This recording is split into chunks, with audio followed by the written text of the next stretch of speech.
Rocky Sharma. आइए देखते हैं आज क्या खास रहा बीकानेर में। पानी चोरी पर दर्ज होंगी एफआईआर, संयुक्त टीमें करेंगी नियमित गश्त। जिला कलेक्टर ने प्रस्तावित नहरबंदी के दौरान पेयजल व्यवस्था संधारण की समीक्षा।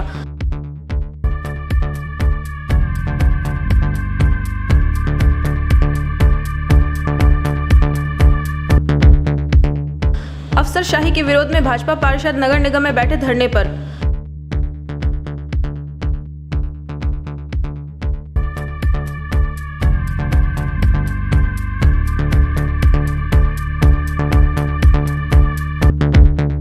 बीकानेर में हुआ केश कला बोर्ड अध्यक्ष महेंद्र गहलोत का 51 किलो गजरे से भव्य स्वागत।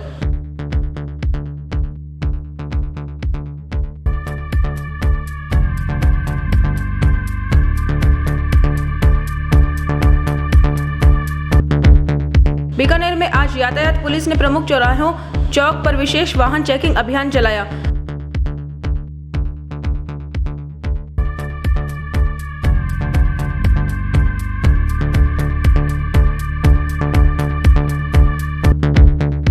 बीकानेर पर अब चढ़ने लगा है होली का रंग, चंग पर धमाल।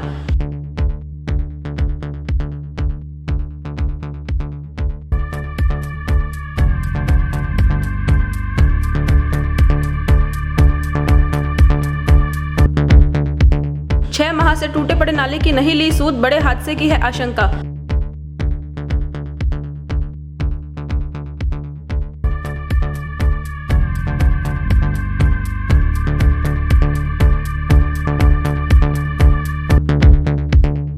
हाथों में निशान, मुख पर श्याम नाम, मन में दर्शन की अभिलाषा के साथ भक्त पहुंच रहे हैं खाटू श्याम।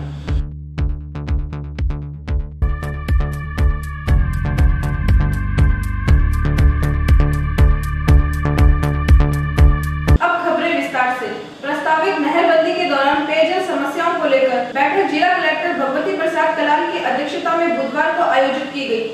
21 मार्च से 19 अप्रैल तक आंशिक तथा 20 अप्रैल से 19 मई तक पूर्ण नहरबंदी रहेगी। इस दौरान जिले के प्रत्येक क्षेत्र में उपलब्धता के आधार पर पेयजल पहुंचेगा।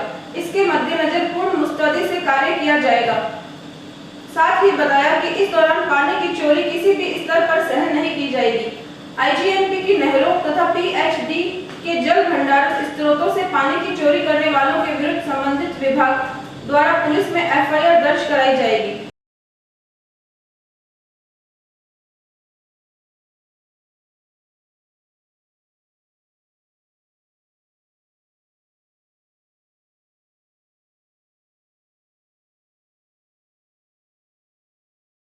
अफसरशाही के विरोध में बुधवार को नगर निगम कार्यालय में भाजपा पार्षदों ने धरना लगाया। बता दें कि बीकानेर में नगर निगम में भाजपा का बोर्ड है। पार्षदों का आरोप है कि निगम कार्यालय में आयुक्त से लेकर जेईएन तक एक भी अधिकारी अपनी टीम पर नहीं बैठता, जिससे आमजन की शिकायतों का निवारण नहीं हो पा रहा है।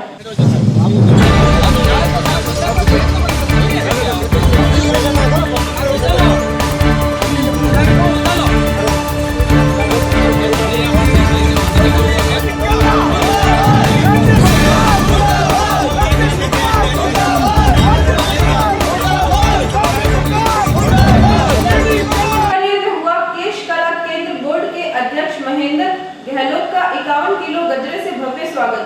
राज्य मंत्री बनने के बाद पहली बार बीकानेर आ रहे गहलोत ऐतिहासिक स्वागत के लिए बीकानेर बाईपास जयपुर रोड स्थित सागवा होटल पर महेंद्र मारू सागर द्वारा गहलोत का भव्य स्वागत किया गया। इस दौरान भिखाराम सांगवा ने साफा पहनाकर, श्री राम फूल भाटी ने शॉल पहनाकर अभिनंदन किया। मेहमानों ने भी माला पहनाकर स्वागत किया। बीकानेर सहित कई आसपास के ग्रामीण भी इस दौरान मौजूद रहे। तो वहीं मुख्यमंत्री अशोक गहलोत ने मूल ओबीसी के कद्दावर नेता महेंद्र गहलोत को मंत्री पद का दर्जा देकर आम आदमी की आवाज मजबूत की है। गौरतलब है कि राज्य मंत्री गहलोत समूचे राजस्थान में गरीबों, किसानों और मूल ओबीसी की समस्याओं को प्राथमिकता से सुनकर उनका संभव निराकरण करवाते आए हैं। ऐसे में पावर में आने के बाद गहलोत आम जन की जोरदार तरीके से पैरवी पर न्याय दिलाने की हर संभव कोशिश कर रहे हैं। आइए दिखाते हैं क्या कहना है केश कला बोर्ड अध्यक्ष महेंद्र गहलोत का। केश कला बोर्ड राजस्थान का एक अंग है, राजस्थान सरकार का एक स्ट्रक्चर है और इसके अंदर जो पार्लर वाले हैं, ब्यूटी पार्लर वाले हैं, जो हाथ से हुनरमंद लोग हैं, जो कलाकार लोग हैं, जो कारीगर लोग हैं, अपना टैलेंटेड लोग हैं, और जो बड़े शोरूम में भी बैठ के काम करते हैं, बड़े पार्लर में बैठ के भी काम करते हैं, और कुछ लोग हमारे वो भी हैं, सैन समाज से आते हैं, जो पीपल के गट्टे के ऊपर बैठ करके काम करते हैं, नीम के नीचे बैठ करके काम करते हैं, सफेदे के नीचे बैठ करके काम करते हैं, और चलती हुई रोड पर जो थड़ी है वहाँ पर शीशा और कुर्सी लगा के काम करते हैं। तो हम सब लोग ऐसा काम करेंगे कि वो जो अंतिम छोर पर जो खड़ा है, जो पीपल के गट्टे के ऊपर बैठा है, नीम के नीचे बैठा है, उन सबको ला करके समानता की दृष्टि से सरकार की जितनी भी फ्लैगशिप योजना है, जन कल्याणकारी योजना है, उनका लाभ दिलवा कर हमारे बोर्ड में 9 विभाग जुड़े हुए हैं। बीकानेर में आज यातायात पुलिस ने प्रमुख चौराहों पर अभियान चलाया। इस दौरान 25 से अधिक वाहनों के ई चालान काटे गए। बिना हेलमेट, 3 सवारी, बिना ड्राइविंग लाइसेंस और मोबाइल पर फोन पर बात करते वाहन चालकों पर कार्रवाई की गई। इस दौरान जिन वाहन चालकों के पास आवश्यक कागजात थे, उन्हें पुलिस ने जाने दिया। इस दौरान वाहन चालकों ने यातायात के नियमों की पालना की समझाइश भी की गई। जो भी नियमों का उल्लंघन करता पाया गया, उसके खिलाफ कार्रवाई की गई।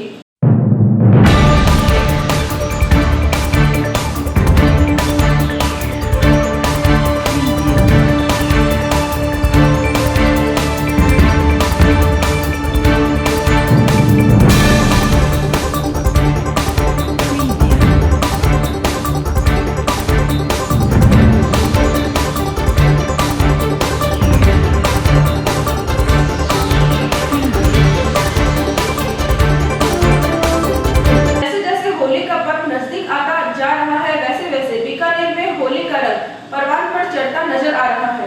चंग पर धमाल के साथ अब बाजार में भी रंग बिरंगी गुलाल पिचकारी के साथ चंग आदि की दुकानें सजने लगी हैं। शाम के समय विभिन्न स्थानों पर डफ और चंग बजने शुरू हो गए हैं। इनकी बिक्री भी परवान चढ़ने लगी है। बीकानेर में जिले भर में आसपास ग्रामीण क्षेत्रों के लोग कारीगरों के पास डफ और चंग खरीदने के लिए पहुंच रहे हैं। मांग के अनुसार कारीगर भी इनके निर्माण में जुट गए हैं। कारीगरों ने बताया कि बाजार में अभी चमड़े और प्लास्टिक 2 तरह के चंग बिक रहे हैं। सस्ता होने के कारण ज्यादातर लोग प्लास्टिक का चंग खरीद रहे हैं, जो सोखिया है वो चमड़े का खरीद रहे हैं।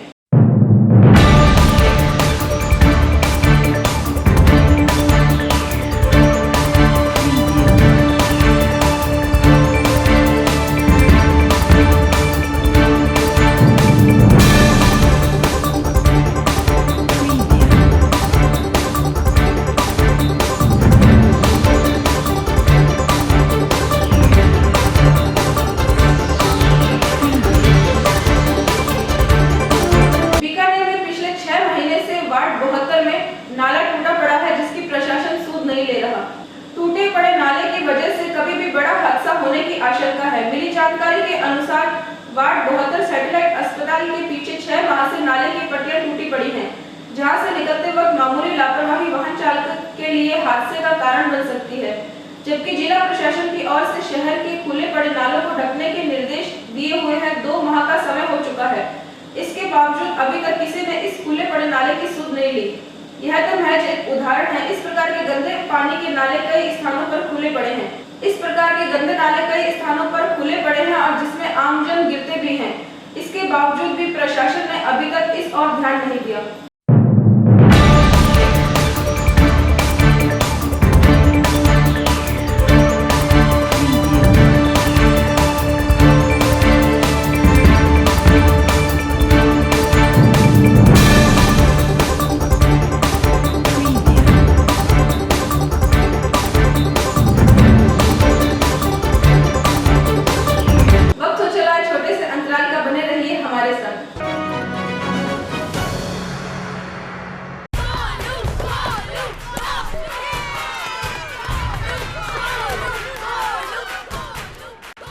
Arjun is batting. Why are we cheering for Golu? He isn't even here. Arey, you don't know? He hasn't come so that we don't get infected. Spread of novel coronavirus disease can be stopped. Staying away from public places when you have fever with cold and cough could stop spreading it. Help us to help you. Visit your nearest health facility if you have cough, fever or difficulty in breathing, or contact helpline number 9111 2397 8046.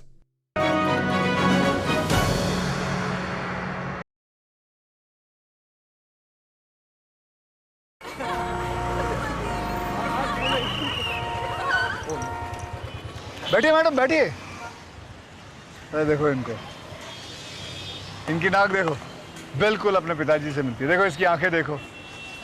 पता है तेरे पिताजी ने हमें हंसाया है, रुलाया है, मनोरंजन दिया है। मतलब कौन सा गाना था? एक चतुर नार बड़ी होशियार है, क्या गाना था वो? ओए बिट्टू, तू यहाँ क्या कर रहा है? और ये दोनों लड़कियां कौन है? देखिए भाई साहब, आप कौन है? जी मैं इसका बाप हूँ। आप इसके बाप हैं? महमूद का बेटा नहीं है तू? अरे हास्य कलाकार महमूद, ये तेरे बाप का रोड नहीं है?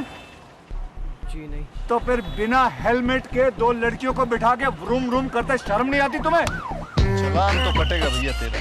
और अभी उतर के लेके जाओ। आपकी और सबकी सुरक्षा के लिए कृपया ट्रैफिक नियमों का पालन कीजिए, क्योंकि रोड किसी के बाप का नहीं है। शाबाश।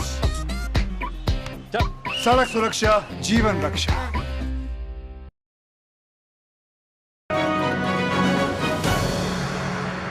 ब्रेक के बाद आपका फिर से स्वागत है। बाबा श्याम का वार्षिक फाल्गुन लक्खी मेले के तीसरे दिन मंगलवार को श्याम दीवानों में दर्शन करने की होड़ लगी रही।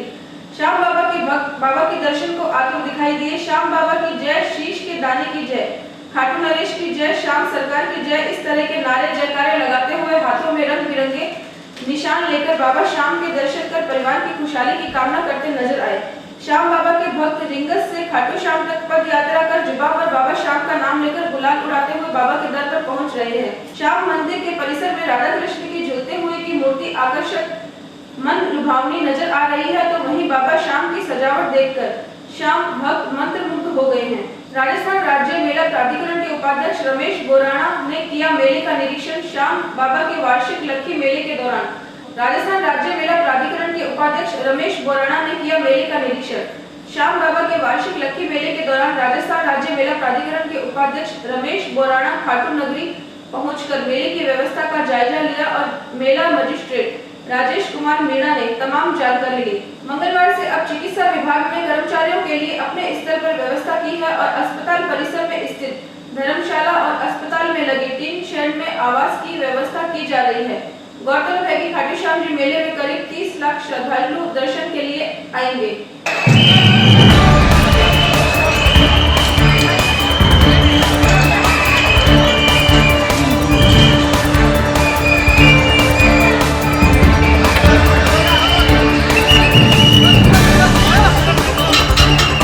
जी मंदिर के सामने, मंदिर के बाहर आपका इंतजार कर रहे हैं।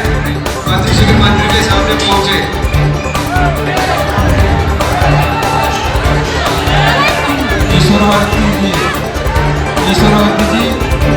सौ लोग हैं जो कि पुलिस के द्वारा डिप्लॉय किए गए हैं और बहुत बड़ी संख्या में हमारे अधिकारी हैं जो लगातार मेले की व्यवस्थाओं में जुड़े हुए हैं। मैं खुद भी लगातार यहाँ पर अधिक से अधिक समय बिता रहा हूँ ताकि व्यवस्थाओं में कोई कमी नहीं रहे।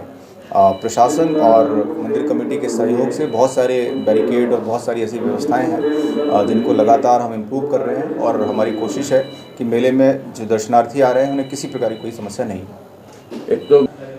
देखिए, नगर पालिका ने जो क्रेनें लगाई थी टेंडर के द्वारा जो कि जुर्माना वसूल करती हैं शायद 500 रुपये समथिंग नो पार्किंग पे गाड़ी खड़ी पाए जाने पर, वो 5 क्रेनें हैं जो कि ये कार्य कर रही हैं। इसके अलावा मंदिर कमेटी से हमने जो क्रेन ली हैं 16 क्रेन है जो कि लगातार नो पार्किंग से गाड़ियों को हटा करके रोड को क्लियर रखने का कार्य कर रही है ताकि किसी प्रकार का आवागमन बाधित नहीं हो।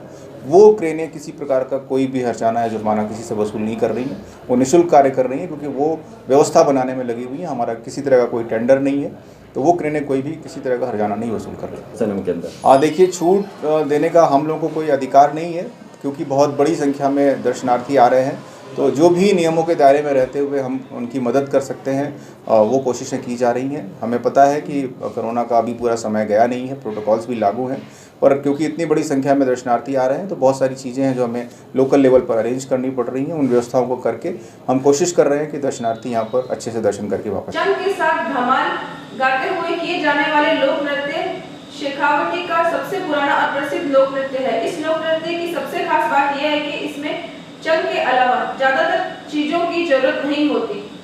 चंग के साथ मंजीरे बजाकर धमालें गाई जाती हैं और फाल्गुन के महीने में ये परंपरा सैकड़ों वर्षों से चली आ रही है। किसी समय सीकर, झुंझुनू और चूरू जिले के सभी कस्बों और गांवों में गीदड़ और चंग धमाल के सैकड़ों कार्यक्रम होते थे। शहरों में चौराहों पर तो गांवों में बुहाड़ और गट्टों पर कहीं चंग की थाप सुनाई देती थी। कारीगर बिहार बिहारी लाल खटीक बताते हैं कि लोगों में पहले की तरह त्योहारों के प्रति उत्साह और उमंग नहीं रहा। रुचि और भावना कम होने के कारण दिनों दिन इनका चलन सीमित होता जा रहा है। ऐसे में परिवार को चलाने में काफी कठिनाइयों का सामना करना पड़ता है कारीगरों को। अपनी पीड़ा को बयान करते हुए बिहारी लाल ने बताया कि चंग बनाने की इस परंपरा को आगे चलाना शायद मुश्किल है। बदलते वक्त के साथ आज चमड़े के चंग की जगह प्लास्टिक के चंग, ढोल और डीजे आ गए हैं। साथ ही लोगों में ईर्ष्या की भावना भी पनपने लगी है। संस्कृति का पतन होता जा रहा है और महंगाई की मार भी पड़ रही है। महंगाई की मार पड़ने के साथ भेड़ की खाल का चमड़ा महंगा आने लग गया है। लकड़ी की फ्रेम भी महंगी आती है। ऐसे में 500 से 1500 रुपए तक का चंग लोगों की खरीद से दूर हो रहा है। हाथ से साफ करने पड़ते हैं, हाथ से साफ कर। इसमें जैसे आवाज आती है तो जैसे कलाकार संगीत का होता है, बजाने वाला होता है, वो चाय जैसी आवाज निकाल लेता है इसमें। तो ये चमड़ा है जो देसी, उसमें क्या कि ये दो चीजें हैं वो नहीं समझ पाते हैं।